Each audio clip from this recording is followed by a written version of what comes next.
يا مساء الورد والفل والياسمين على أحلى متابعين. يا رب تكونوا بخير.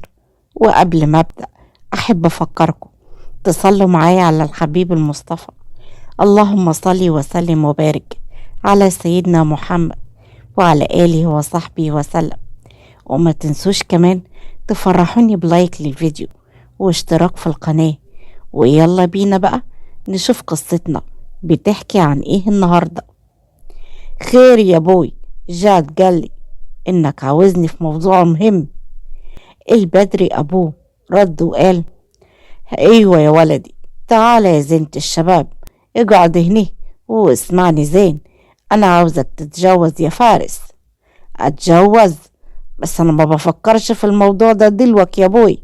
انا لسه متخرج بقالي سنتين، وفي حاجات مهمة بالنسبة لي حاليا افكر فيها. يا ولدي، جوازك ده لازم يتم وفي أقرب وقت، لأن ده لو ما حصلش حد فيكم انت واخواتك هيدفع التمن، وسلسال الدم هيفضل مستمر، وأنا ما عنديش استعداد لكده. فارس باهتمام قال له: أنا مش فاهم حاجة واصل، تقصد إيه يا بوي؟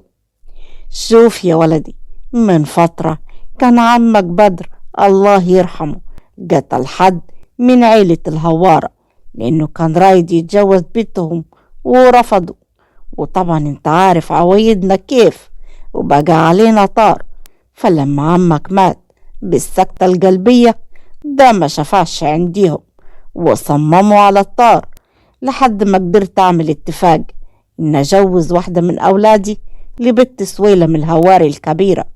بس كانت البنت لساتها صغيرة ودلوقتي كبرت وبقت في سن الجواز، ولازم أوفي بالاتفاق زي ما وعدت. طب وش معنى أنا يا بوي؟ ما أي حد من ولاد عمامي أو مصطفى أخوي. أنا أعطيت كلمة إن أجوزها لحد من ولادي أنا، وكمان ما ينفعش مصطفى يتجوز قبلك، انت اللي عليك الدور بالجواز. بس أنا مش موافق. بتكسر كلامي إياك، مفكر نفسك عشان بقيت مهندس وعشت لك كام سنة في القاهرة خلاص هتنسى حالك ولا ايه؟ العفو يا ابوي، انا ما قلتش كده. امال ايه يعني، عاوز تشغرني ولا ايه؟ لا طبعا يا ابوي، بس انا. البدري قطعه وقال له: إلا عندي قلته، ولو ما نفذتش كلامي اعتبرني ميت وتمشي من هنا وما تورينيش وشك تاني، فاهم الكلام؟ مشي البدري وساب فارس في قمة غضبه. خرج من البيت على الاسطبل لأنه معروف عنه إن هو مغرم بالأحصنة، ووقت غضبه بيركب الحصان الأسود بتاعه ليل وبيجري بيه. وفي مكان تاني كانت بطلتنا قاعدة مع والدتها وعمالة تبكي بحرقة، وسميحة مامتها قالت لها: بزياداك يا عاد يا مهرة، عيونك جفت من الدموع يا نضري، هتستفيدي ايه من عمايلك دي؟ هفضل كده لحد ما قلبي يجف واخلص يا ماي علشان ارتاح من الظلم ده. وتحسك ابوك لو سمعك هيقطع خبرك. مفيش حاجة أسود من اللي أنا فيه ده دلوقتي. أبوي واخدني كبش فدا، تعب السنين وحلمي اللي كنت بسعى ليه هو راح ضاع في غمضة عين، خلص خلاص. هوني على نفسك يا بنتي، انت محسساني ان ابوكي بيرميكي، ده انت هتتجوزي من شباب عيلة العزايزي اللي كل البلد بيحلفوا بيهم المثل. ما يفرقش معاي، انا كنت عاوزة اكمل تعليمي واخد الشهادة الجامعية. هو انا من اقل من بنات عمامي ولا ايه؟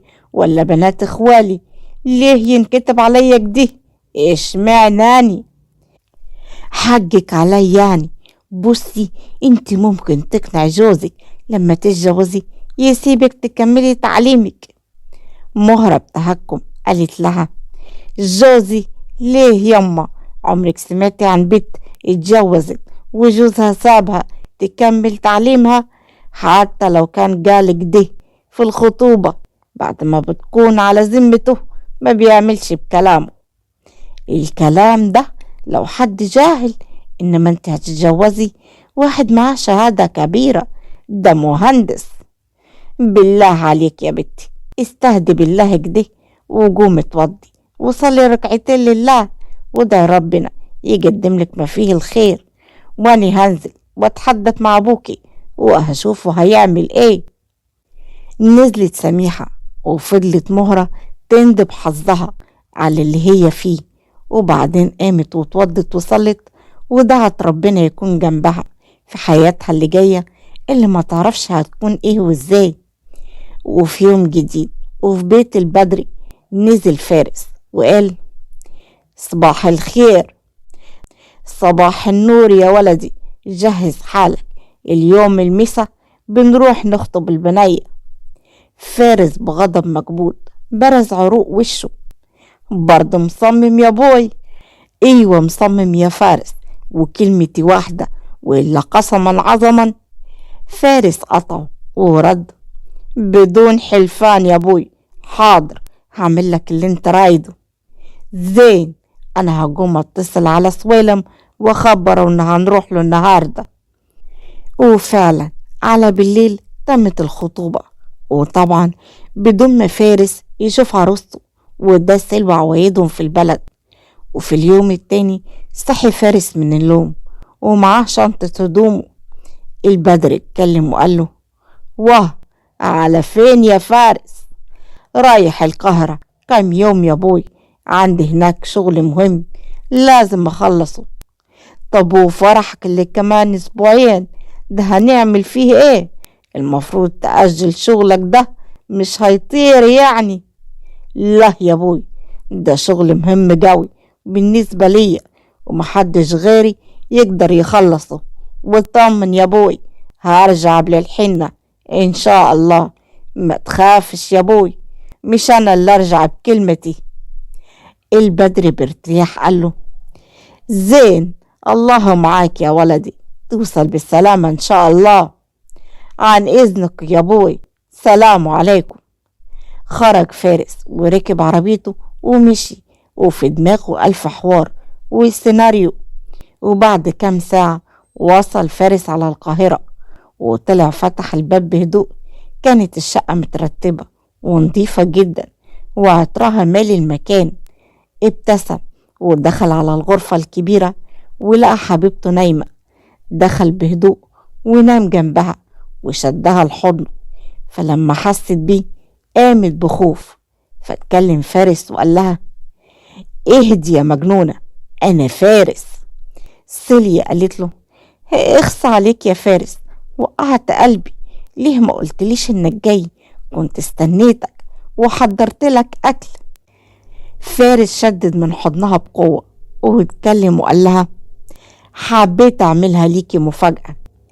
سيليا بعدته عنها بزعل مصطنع وقالت: لا، ابعد عني، انا مش هصالحك بالبساطة دي. انت قلتلي هتروح اسبوع وترجع، بقالك شهر كامل، وحتى ما كنتش بتكلمني الا قليل قوي. ما انت عارفة اللي فيها يا سيليا، محدش يعرف اننا متجوزين، ولو حصل وعرفوا هتكون مصيبة. طب ولحد امتى هنفضل في الحال ده يا فارس؟ اتجوزنا من غير فرح ومن غير ما حد من زمايلنا يعرفه، وانا وافقت علشان ماليش اهل ولا حد من بعد ربنا غيرك في الدنيا دي، واكتفيت بيك انت واخرتها. ايه الحل؟ فارس بسها بحنان وحب كبير وقال لها: بس انا وعدتك ان هعوضك عن الفرح. وفعلا سافرنا اوروبا، قضينا احلى شهر عسل، ورجعنا عملنا عمرة زي ما كنت بتتمني. وحكاية اننا خبينا على زمايلنا فده علشان في منهم كتير من عندنا، وكتير منهم يعرفوا اهلي، وانت عارفة انهم مش هيوافقوا على جوازنا ده، يعني كنت معاكي على نور من البداية. طيب افرض بقى فيها اطفال، وقتها هيحصل ايه؟ فارس بحب قال لها: طول عمري بتمنى يكون ليا منك نونة حلوة كده زيك، وبعدين انت مراتي وحلالي على سنة الله ورسوله، ومين غيرك أصلا ينفع تكون أم لولادي؟ مش موافقة. أنا عاوزة ولد يكون زيك في كل حاجة، علشان البنت هتاخدك مني. محدش يقدر ياخدني منك، خلاص كده اتصالحنا. سيليا بغضب طفولي برضه زعلانة. قام فارس من جنبها وجاب علبة شوكليت كبيرة وقال طب وكده. جريت عليه سيليا وحضنته وبسته من خده. كده تاخد قلبي؟ وبعدين هو انا اقدر ازعل منك برضه؟ طب انا جعان قوي يا روحي، حالا هجهز لك العشاء. فارس مسكها واحتضنها بحب. انا مش جعان اكل، انا جعان حاجة تانية، انا عايز اشبع منك انتي. وفي صباح يوم التالي عند مهرة اللي كانت قاعدة وبتقرأ في كتاب، وبعدين سرحت في ظروفها، دموعها نزلت ومسكت فونها وعملت سيرش عن كلية الصيدلة، وهي بتقول يا حلم بعيد كان مني قريب، امتى نوله؟ يا رب ريح قلبي يا رب، واعمل لي اللي فيه الصالح. وبعد مرور اسبوعين على ابطالنا كان فارس نايم لبعد العصر، وقام على صوت سيليا وهي بتقول فارس يا حبيبي اصحى بقى، كفاية نوم يا عم الكسلان انت. فارس صحي على صوتها واتكلم بحب وقال لها صباح الفل يا وردتي.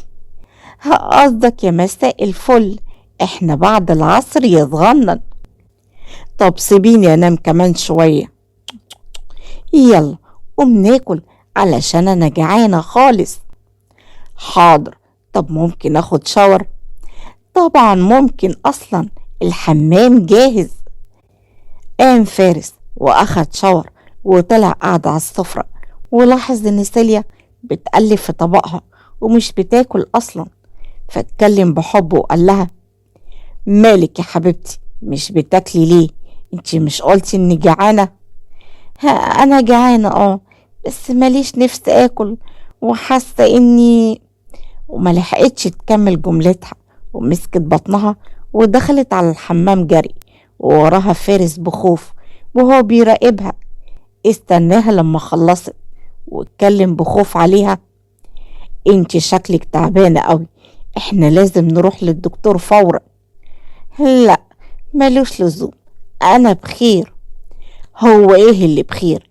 انتي وشك مخطوف وبترجعي، وكمان ما بتاكليش كويس غير الدوخة المستمرة، وكمان عاوزة تنامي باستمرار. لا ما انا عارفة ايه السبب. فارس باستغراب قال لها عارفة؟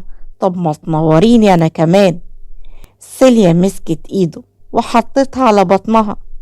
علشان هنا فيه نونو حلو زيك هيشرف قريب ويقولك يا بابي.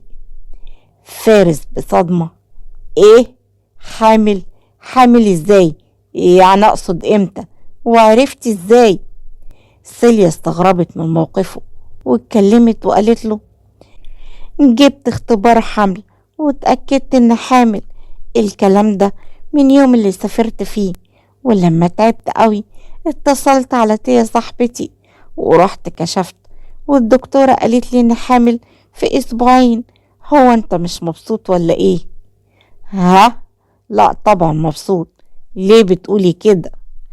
رد فعلك غريب قوي، انا فكرتك هتكون فرحان لكن انت اتصدمت، وده ابدا مش مطابق لكلامك اللي قلته اول ما جيت، انك عاوز نونا شكلي وان اكون ام اولادك. لا بس انا بس مستغرب انك كنت عارفة من يومها وما قلتليش. ايه كنت مستنية تعرفيني لما تولدي مثلا؟ وبعدين احنا كنا مش متفقين ان نأجل الحوار ده فترة كده؟ يا فارس احنا بقالنا سنتين متجوزين، هأجله لحد امتى؟ وبعدين انا كنت محتاجة وجود البيبي ده علشان انت بتسيبني كتير، هو هيسليني ويلهيني في فترة غيابك. ايوه يا سيليا، بس انتي عارفة اني هسافر المرة دي لفترة طويلة وغصب عني علشان ابويا وكده. تقدري تقوليلي هسيبك ازاي لوحدك؟ ما تقلقش، هجيب بنت تكون معايا لو حصل حاجة. مش انت كنت بتتحايل عليا اعمل كده؟ ايوه، بس برضو مش هكون مطمن. ما تقلقش يا حبيبي، انا معايا ربنا قبل الكل. وكمان هجيب واحدة امينة، مش اي واحدة والسلام، وهتخلي بالها مني. مش عارف اعمل فيكي ايه. افرح بقى وسيبها على الله ونعم بالله. هو انت المفروض تسافر امتى ان شاء الله؟ المفروض النهاردة بالليل علشان اوصل الحق على الصبح بدري. تمام، توصل بالسلامة، بس بقى طمني عليك. طيب، انا هقوم اخد دش وانزل اجيب كام حاجة وارجع على طول. دخل فارس على الحمام، وفي الوقت ده وصلت مسج على فونه.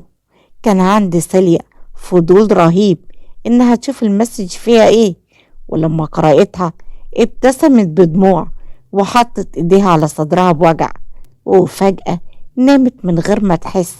ولما خرج فارس ولقاها نايمة غطاها ونزل، ولما رجع نام جنبها لحد ما الدنيا ليلت، وصحي على صوت سيليا وهي بتقوله: فارس يا فارس، قوم يا حبيبي. ايه يا حبيبتي، انت كويسة؟ تعبانة ولا فيكي حاجة؟ اهدى، انا زي القرد اهو. امال بتصحيني ليه؟ علشان لازم تسافر. فارس وهو بيبص في ساعته: اه صحيح، طب هقوم احضر شنطتي. ما خلاص، انا جهزتها خلاص. الله، ده انت عاوزة تخلصي مني بقى. سيليا بضحك قالت له: والله ابدا، ده عشان ما تتأخرش بس، واصلا انا بكره السفر بالليل ده. معلش، بحب الهدوء. طيب خلي بالك من نفسك ومن الطريق علشان خاطري. على الله كله، انا جبتلك كل طلباتك وعندك فلوس، لو احتجتي اي حاجة كلميني. اوكي؟ ها، اكيد. فارس قلبه: انت بتحبني صح؟ لا. نعم. انا فعلا مش بحبك، انا بعشقك عشق. وانا بعشقك اكتر. طب انا لازم انزل بسرعة بقى بدل ما اغير رأيي واعمل حاجة مش هتعجبنا احنا الاتنين. مشي فارس وحطت سيلي على بطنها بحب وهي بتقول: امتى هتيجي بقى يا قلب مامي؟ وتعدي الساعات ويوصل فارس على سوهاج، وكان البيت متزين وبيحتفلوا بفرحه بقالهم 3 أيام، والمفروض النهاردة الحنة. والبدري أول ما شافه اتكلم وقال له: حمد لله على سلامتك يا ولدي، يلا روح غير خلجاتك وارتاح شوي، يومك طويل الليلة يا عريس. حاضر يا بوي. دخل فارس على البيت وجريت عليه أمه واتكلمت بفرحة وقالت له: حمد لله على سلامتك يا نضري. الله يسلمك يا أمي. أنا رحت وشفت مهرة بنت جمر بالصلاة على النبي عليه الصلاة والسلام. بس مين مهرة دي يما؟ يا حزني، انت ما تعرفش اسم مرتك يا ولدي؟ كيف ده يعني؟ فارس بتذكر: ما تاخدنيش يما، نسيت. مش هلومك، انت لو شفتها هتنسيك اسمك كمان. طب انا هطلع ارتاح شوي، عن اذنك يا امي. طلع فارس على اوضته ومسك فونه ورن على سيليا، ولقاها ردت على طول: فارس، انتي لسه صاحية برضو؟ ازاي هيجيلي نوم قبل ما اطمن عليك؟ طب خلاص نامي علشان خاطري، انا وصلت اهو. حاضر، سلام. قفلت سيليا الفون ولقيت هي صديقتها بتتصل بيها: ايه يا بنتي، كلمتي البنت اللي هتيجي تقعد معايا ولا ايه؟ ايوه، وهي موافقة تجيلك وتفضل معاكي طالما هتوفري ليها غرفة.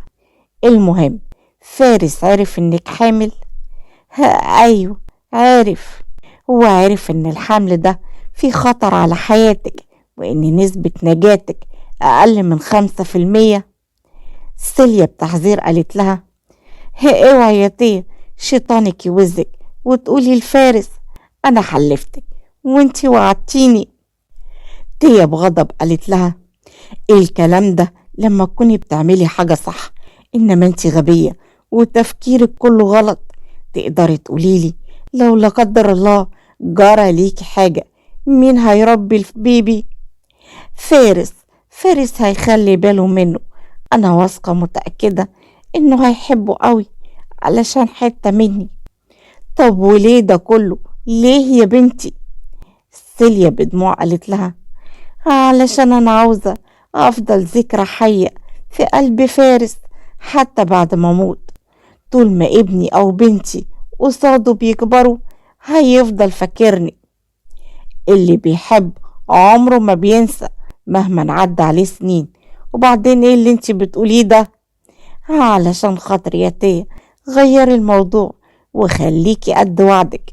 ولو عرفتي فارس صدقيني مش هعرفك مدى الحياة. حاضر يا سيلي، روحي كلي وخدي أدويتك وبعد شوية كده هجيلك أنا ومنار. تمام يا روحي، هستناكي. ولحد هنا خلصت حلقتنا، واستنوني في الحلقة الجاية. وما تنسوش تشتركوا في القناة لو لسه ما اشتركتوش، وتفعلوا زر الجرس على كلمة الكل علشان يوصل لكم إشعار بكل جديد انزله. وما تنسوش كمان لايك للفيديو، وهستنى رأيكم أسفل الفيديو في كومنت. وإلى اللقاء في الحلقة القادمة إن شاء الله.